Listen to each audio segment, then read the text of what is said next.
नमस्कार, good evening. मैं चुनचुन कुमार, आप देख रहे हैं झारखंडी हिंदी न्यूज। चलिए जानते हैं दिन भर की सभी महत्वपूर्ण खबरों को।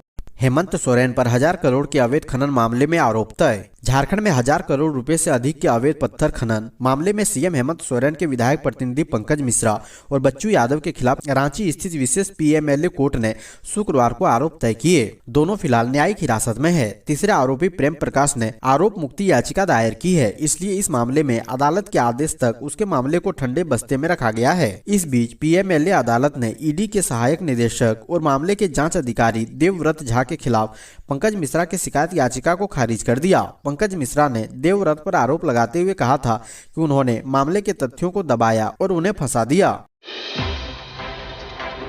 झारखंड के 11 जिलों में इस साल एक भी विरसा आवास नहीं बना। चालू वित्त वर्ष में इतना बनाने का रखा गया था लक्ष्य। चालू वित्तीय वर्ष के दौरान राज्य के 13 में से 11 जिलों में एक भी विरसा आवास नहीं बना। विरसा आवास अत्यंत गरीबों और आदिम जनजाति परिवारों के लिए बनाए जाते हैं। चालू वित्त वर्ष के दौरान 1442 विरसा आवास बनने का लक्ष्य रखा गया था। इसके मुकाबले सिर्फ 15 आवास ही बनाए जा सके हैं। इसमें से 10 आवास सिमडेगा में और 5 जामताड़ा में बने हैं। पिछले 3 वित्तीय वर्ष यानी 2020 से 2023 के दौरान निर्धारित लक्ष्य के मुकाबले सिर्फ 31.8% आवासों का निर्माण हो पाया है, जबकि निर्धारित समय में योजना को पूरा करने के लिए पंचायत सेवक स्वयं सहायता समूहों को प्रधानमंत्री आवास योजना की तर्ज पर प्रोत्साहन के रूप में प्रति आवास 500 रुपए देने का प्रावधान है। एक विरसा आवास की लागत 1,31,000 रुपए निर्धारित है। हाथ से हाथ जोड़ो कार्यक्रम को सफल बनाने में जुटी झारखंड कांग्रेस, बूथ स्तर पर चलेगा अभियान। झारखंड में कांग्रेस की हाथ से हाथ जोड़ो कार्यक्रम 9 फरवरी से शुरू हो रहा है। इस कार्यक्रम को सफल बनाने में झारखंड कांग्रेस जुट गई है और ग्रामीण इलाकों पर ध्यान केंद्रित कर लोगों को जोड़ने में जुट गई है। प्रदेश कांग्रेस कमेटी की ओर से सभी जिला अध्यक्षों को निर्देश दिया गया है कि अपने अपने स्तर से तैयारी शुरू कर दें। प्रदेश कार्यालय में रांची जिला ग्रामीण कांग्रेस कमेटी की ओर से बैठक आयोजित की गई। जिला अध्यक्ष डॉक्टर राकेश किरण महतो की अध्यक्षता में आयोजित बैठक में प्रखंड प्रभारियों से कहा गया है कि भारत जोड़ो यात्रा के संदेश को हाथ से हाथ जोड़ो अभियान के तहत हर गांव, टोला और बूथ स्तर पर पहुंचाना है। मिड डे मील घोटाले के आरोपी संजय तिवारी ने कर्मचारियों को बनाया निदेशक, फिर उनके बैंक खाते को करने लगा ऑपरेट।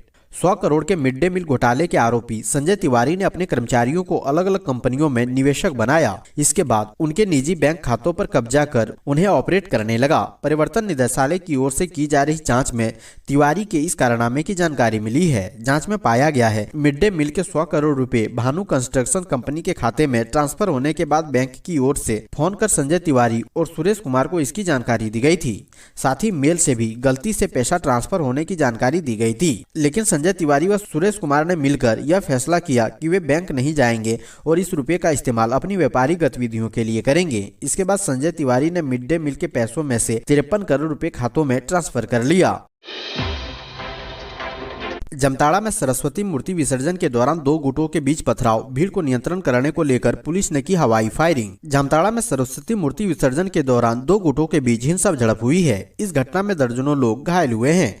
घटना की सूचना मिलने के बाद जिला और पुलिस प्रशासन घटना स्थल पर पहुंचकर कैंप कर रही है। हालांकि गाँव की स्थिति तनावपूर्ण बनी हुई है। जामताड़ा के नारायणपुर थाना क्षेत्र के डोकी डी में सरस्वती मूर्ति विसर्जन के दौरान 2 गुटों के बीच हिंसक झड़प की घटना घटी है। हिंसक झड़प के दौरान जमकर दोनों ओर से पथराव भी किया गया। इस घटना में दर्जनों लोग घायल हुए हैं। हालांकि घटना की सूचना मिलते ही पुलिस पहुंची और भीड़ को नियंत्रण करने में जुट गई। पुलिस को उपद्रवियों को नियंत्रण करने को लेकर हवाई फायरिंग भी करनी पड़ी है। पंकज मिश्रा को बड़ा झटका, अदालत ने खारिज की ईडी के खिलाफ दायर याचिका। पीएमएलए के विशेष न्यायाधीश की अदालत ने पंकज मिश्रा की ओर से ईडी के खिलाफ दायर मुकदमे को खारिज कर दिया है। पंकज मिश्रा ने अपनी गिरफ्तारी के बाद ईडी के अधिकारियों के खिलाफ न्यायालय में एक शिकायत दायर की थी। आरोप लगाया गया था कि ईडी के अधिकारी ने साजिश के तहत उन्हें फंसाया है। उनका अवैध खनन से कोई संबंध नहीं है। उसे जो लीज मिला है उस पर खनन कार्य शुरू नहीं हुआ है। वह ट्रेडिंग लाइसेंस के तहत चिप्स की खरीद बिक्री करता है। इसके बावजूद ईडी ने उसे अवैध खनन करने और मनी लॉन्ड्रिंग के आरोपी बनाया है। ईडी के अधिकारियों ने इसके लिए फर्जी दस्तावेज का इस्तेमाल किया। सुनवाई के दौरान ईडी की ओर से पंकज मिश्रा द्वारा अवैध खनन करने और मनी लॉन्ड्रिंग करने से संबंधित दस्तावेज पेश किए गए। अदालत ने सुनवाई के बाद शिकायतवाद याचिका खारिज कर दी है। क्या यूपीए को शिकस्त दे पाएगा एनडीए?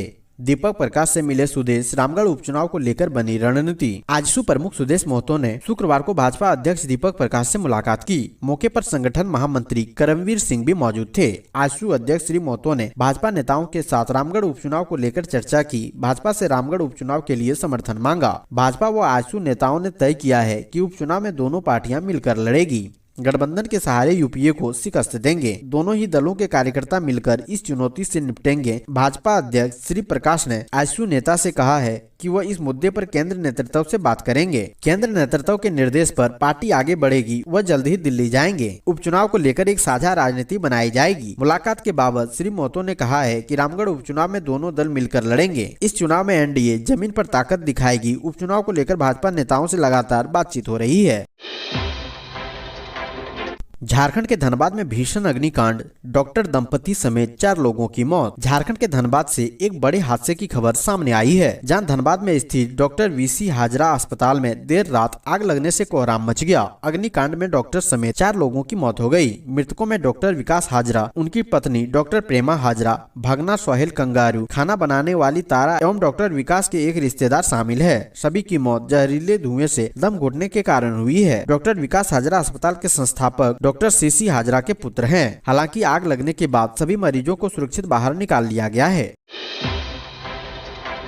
नशे में टल्ली चालक ने स्कॉर्पियो से युवकों को मारी टक्कर, 4 लोगों की मौत। झारखंड के पलामू में तेज रफ्तार स्कॉर्पियो ने 6 दोस्तों को जोरदार टक्कर मार दी, जिसके चलते 4 की मौके पर ही मौत हो गई, जबकि 2 का अस्पताल में उपचार चल रहा है, जहां चिकित्सकों के मुताबिक उनकी भी हालत गंभीर बताई जा रही है। जानकारी के मुताबिक झारखंड पुलिस ने 4 मृतकों का पंचनामा भर पोस्टमार्टम के लिए भेज दिया है। सड़क हादसे में हुए एक साथ 4 दोस्तों की मौत इलाके में चर्चा का विषय बनी हुई है। वहीं मृतकों के घर मातम पसरा हुआ है। दरअसल घटना बिष्णुपुर भांगिया मोड़ के निकट की बताई जा रही है, जहां तेज रफ्तार स्कॉर्पियो ने अचानक संतुलन खो दिया। साथ ही सड़क किनारे खड़े बात कर रहे 6 दोस्तों के ऊपर गाड़ी जाकर चढ़ गई। झारखंड के मान्यता प्राप्त स्कूल कॉलेजों की होगी जांच, संचालित नहीं होने वाले विद्यालय के खिलाफ होगा एक्शन। राज्य के स्थापना अनुमति प्राप्त, स्वीकृति प्राप्त यानी मान्यता प्राप्त हाई स्कूलों व इंटर कॉलेजों की जांच की जाएगी। शिक्षा सचिव के रवि कुमार ने इस संबंध में सभी डीईओ को पत्र भेजा है। जिलों को स्कूल कॉलेजों की जाँच कर 15 दिनों में रिपोर्ट देने को कहा गया है। साथ ही संचालित नहीं होने वाले स्कूल कॉलेजों की मान्यता समाप्त करने की प्रक्रिया पूरी करने का निर्देश दिया गया है। उन्होंने स्कूल कॉलेजों में वर्गवार नामांकित विद्यार्थी, निरीक्षण की तिथि को वर्गवार उपस्थित छात्र छात्राओं की संख्या, शिक्षकों की योग्यता, शिक्षक व कर्मियों की दैनिक उपस्थिति, स्कूल कॉलेजों के संचालन की अवधि, आधारभूत संरचना व शासी निकाय की नियमित बैठक की जानकारी देने को कहा है। धनबाद के 81 हिंदू व 81 मुस्लिम को तीर्थ यात्रा कराएगी सरकार। डीसी संदीप सिंह ने अंचल अधिकारी धनबाद, झरिया व पुटकी तथा सभी प्रखंड विकास पदाधिकारियों को उनके क्षेत्र के बीपीएल श्रेणी के लाभुक तीर्थयात्रियों की सूची उपलब्ध कराने का निर्देश दिया है। प्रबंध निदेशक Jharkhand tourism development corporation limited के निर्देशानुसार झारखंड राज्य के हिंदू धर्मावलंबियों के लिए बीपीएल श्रेणी के लाभुक तीर्थयात्रियों को विशेष ट्रेन द्वारा IRCTC के माध्यम से द्वारिका, सोमनाथ की तीर्थ यात्रा एवं मुस्लिम धर्मावलंबियों के लिए बीपीएल श्रेणी के लाभुक तीर्थयात्रियों को विशेष ट्रेन IRCTC के माध्यम से अजमेर शरीफ, आगरा, फतेहपुर सीकरी की तीर्थ यात्रा कराना फरवरी में निर्धारित है। धनबाद जिले से 81 हिंदू धर्मावलंबियों एवं 81 मुस्लिम धर्मावलंबियों को भेजे जाने का लक्ष्य दिया गया है।